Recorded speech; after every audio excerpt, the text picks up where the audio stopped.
అంశం కవిత చేస్తున్న పోరాటానికి సంబంధించి అవకాశం దొరికితే చాలు ఎమ్మెల్సీ కవిత ఎంట్రీ ఇచ్చేస్తున్నారు.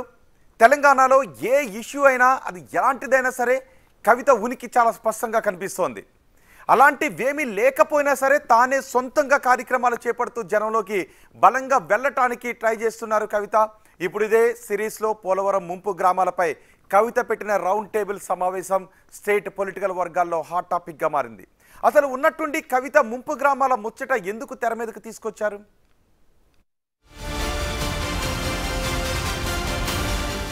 ఎమ్మెల్సీ కవిత పొలిటికల్ గా దూకుడు పెంచారు. ప్రెస్ మీట్లు, చిట్ చాట్లు, ధర్నాలు, ఆందోళనలు ఇలా కొన్నాళ్లుగా కవిత ఫుల్ యాక్టివ్ గా ఉన్నారు. ఇప్పుడు కొత్తగా కవిత నుంచి డిమాండ్లు కూడా వినిపిస్తున్నాయి. 2 తెలుగు రాష్ట్రాల్లో ఎప్పుడో మరుగున పడిన పోలవరం ముంపు గ్రామాల అంశాన్ని మళ్లీ పొలిటికల్ స్క్రీన్ మీదకు తెచ్చారు కవిత.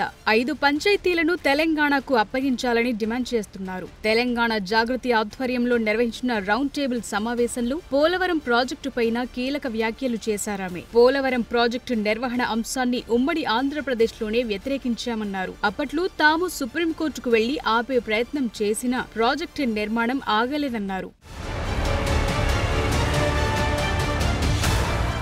విభజన చట్టంలో పోలవరం ప్రాజెక్టుకు కేంద్రం జాతీయ హోదా ఇచ్చింది. కేంద్రంలో మోదీ ప్రభుత్వం ఏర్పడిన తరువాత 2014లో తొలి మంత్రివర్గ సమావేశంలోనే ఆర్డినెన్స్ తీసుకొచ్చి తెలంగాణకు చెందిన 7 మండలాలను ఏపీకి అప్పగించింది భారత ప్రభుత్వం. అదే సమయంలో 460 మెగావాట్ల లోయర్ సీలేరు పవర్ ప్రాజెక్టును కూడా అప్పగించారు. అయితే ఈ విషయంపై పార్లమెంటులో కొట్లాడే ప్రయత్నం చేశామన్నారు కవిత. పోలవరం ప్రాజెక్టు సామర్థ్యాన్ని 36 లక్షల క్యూసెక్కుల నుంచి 50 లక్షల క్యూసెక్కులకు పెంచడం ముంపు పెరుగుతుందన్నారు. అందువల్ల మానవీయ కోణంలో ఆలోచించి పరిష్కరించాల్సిన అవసరం ఉందంటున్నారు కవిత. అందువల్ల పురుషోత్తమపట్నం, గుండాల, ఎటపాక, కన్నాయిగూడెం, పిచుకలపాడు గ్రామ పంచాయతీలను తిరిగి తెలంగాణకు అప్పజెప్పాలని డిమాండ్ చేస్తున్నారు కవిత. ఈ నెల 25న ప్రగతి ఎజెండా పేరిట 4 రాష్ట్రాల ముఖ్యమంత్రులతో ప్రధాని మోదీ సమావేశం కానున్నారు. ఆ మీటింగ్లోనే 5 పంచాయతీలను తిరిగి తెలంగాణకు ఇస్తున్నట్లు ప్రకటించాలని కవిత డిమాండ్ చేశారు.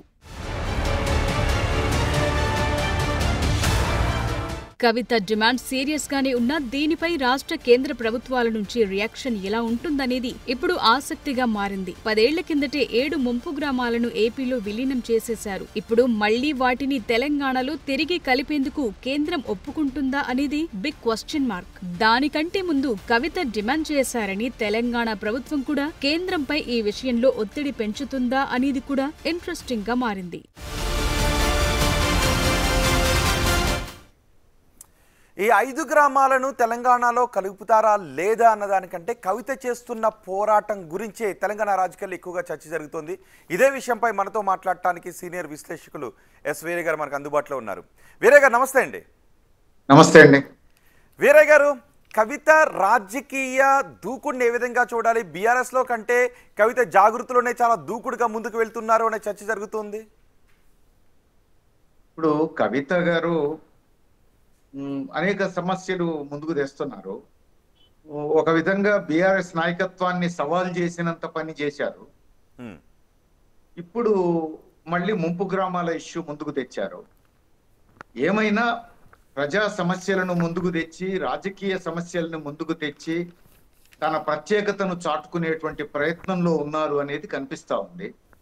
ఇది భవిష్యత్తులో తాను ఒక రాజకీయ పార్టీ పెట్టాలనుకొని ఈ ప్రయత్నాలు చేస్తున్నారా, లేకపోతే బీఆర్ఎస్ లోనే ఒత్తిడి పెంచి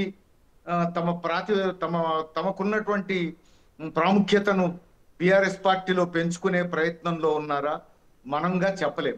ఎందుకంటే తాను బీఆర్ఎస్ లోనే ఉన్నారు. ఇంకా బీఆర్ఎస్ నాయకత్వం కూడా ఏమీ తనను డిజోన్ చేసుకోలేదు.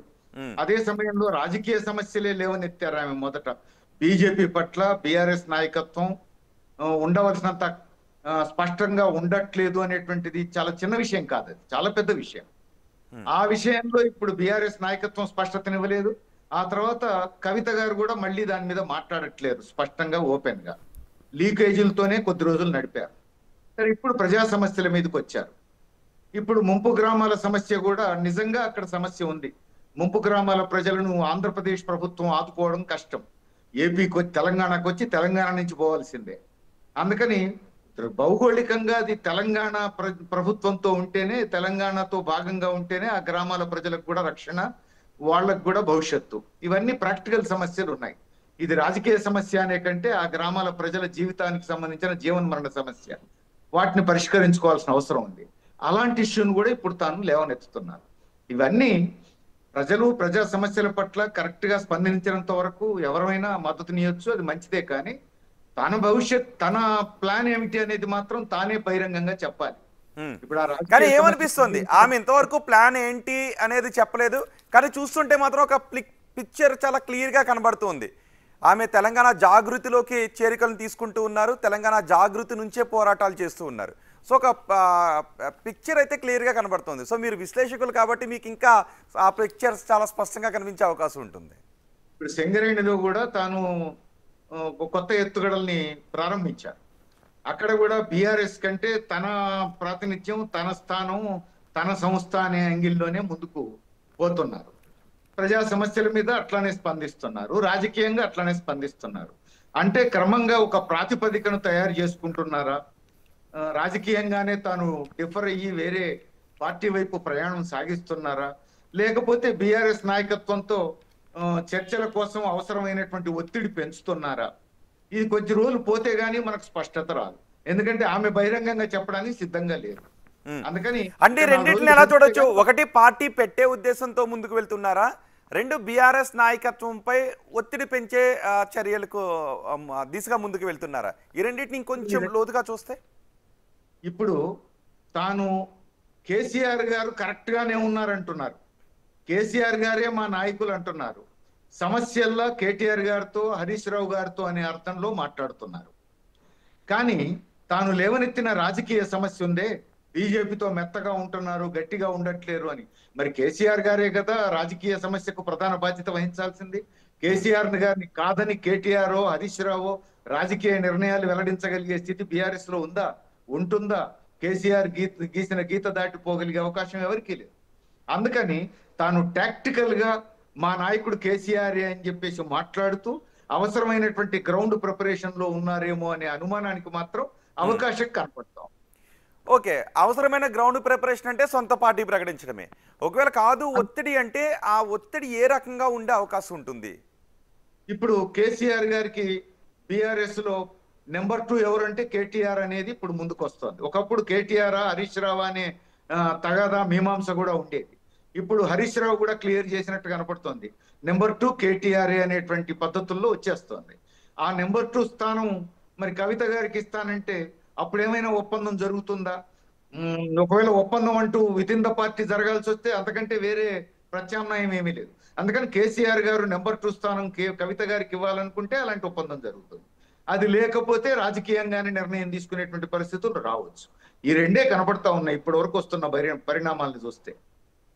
ఓకే, కానీ బీఆర్ఎస్ కూడా దీనిపై ఒక క్లారిటీ ఇవ్వకపోవడాన్ని, కవిత కూడా ఇప్పటికే మన బీజేపీ నాయకులు కావచ్చు, మిగిలిన కొంతమంది రాజకీయ నాయకులు కూడా కవిత ఇదిగో పార్టీ పెట్టబోతున్నారు, జూన్ 2ని పెట్టబోతున్నారు, ఇలాంటి మాటలన్నీ వచ్చాయి. సో కవిత ఎక్కడ కూడా ఆ విధమైన ప్రకటన చేయకుండా సొంత కార్యక్రమాలు సొంతంగానే చేసుకుంటూ వెళ్తూ ఉన్నారు.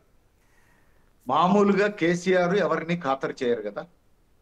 ఆయన సీతయ్య ఎవరి మాట వినడు అనే పద్ధతుల్లోనే ఉంటారు, ఇప్పటికీ అట్లాగే ఉంటున్నారు.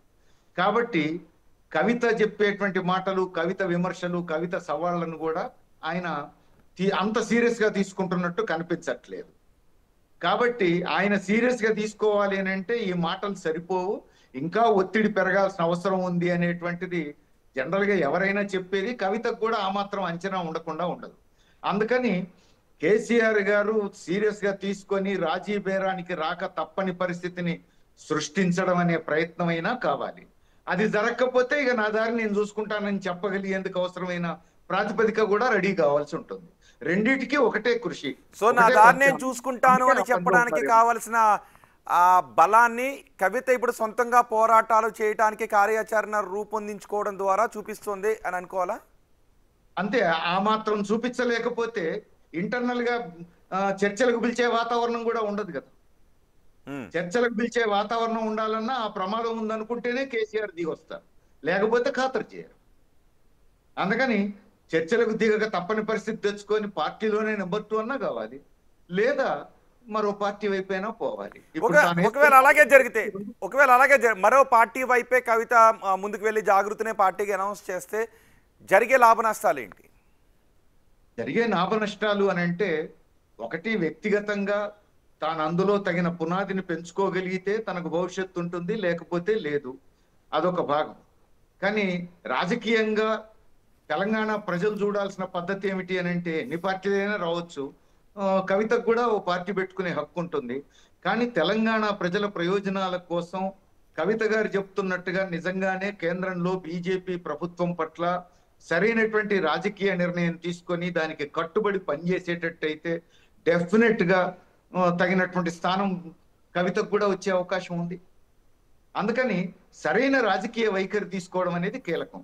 అదే సమయంలో ఇంకో కొన్ని వార్తలు కూడా వచ్చినాయి, కాంగ్రెస్ లోకి పోయేందుకు కూడా ప్రయత్నాలు చేస్తుంది. ఒక 2 రోజులు ఆ వార్తలు వచ్చి మళ్ళీ సద్దుమణిగినాయి. అలాంటివి కాకుండా నిబద్ధతతో కాంగ్రెస్ కాదు, బీజేపీ కాదు, తెలంగాణ ప్రజల ప్రయోజనాల కోసం, ప్రజాస్వామ్యం కోసం, లౌకిక విలువల కోసం ఖచ్చితంగా నిలబడే వైఖరి తీసుకుంటే మాత్రం లాంగ్ రన్ లో తగినటువంటి ప్రాధాన్యత పెరిగే అవకాశం ఉంటుంది. Thank you very much Veerayya garu. Kavitha రాజకీయ వ్యూహం ఏమై ఉండొచ్చు అని తెలంగాణలో పెద్ద ఎత్తున చర్చ జరుగుతున్న నేపథ్యంలో మీరు దానిపై విశ్లేషణ అందించినందుకు. మొత్తానికి కవిత మాత్రం ఒక్కొక్క ఇష్యూని తీసుకుంటూ ఉన్నారు, ఎక్కడ ఇష్యూ ఉంటే అక్కడికి వెళుతూ ఉన్నారు, దాన్ని ఆమె భుజాల మీద వేసుకుంటూ ఉన్నారు, దాన్ని సాల్వ్ చేయడానికి ప్రయత్నాలు చేస్తున్నారు. కానీ అది బీఆర్ఎస్ నుంచి కాదు, ఆమె జాగృతి నుంచి పోరాటాలు చేస్తుండటంతో పెద్ద ఎత్తున చర్చ జరుగుతుంది. మరి చూద్దాం కవిత రాజకీయంగా త్వరలో ఎటువంటి ప్రకటన చేసే అవకాశం ఉంటుందో.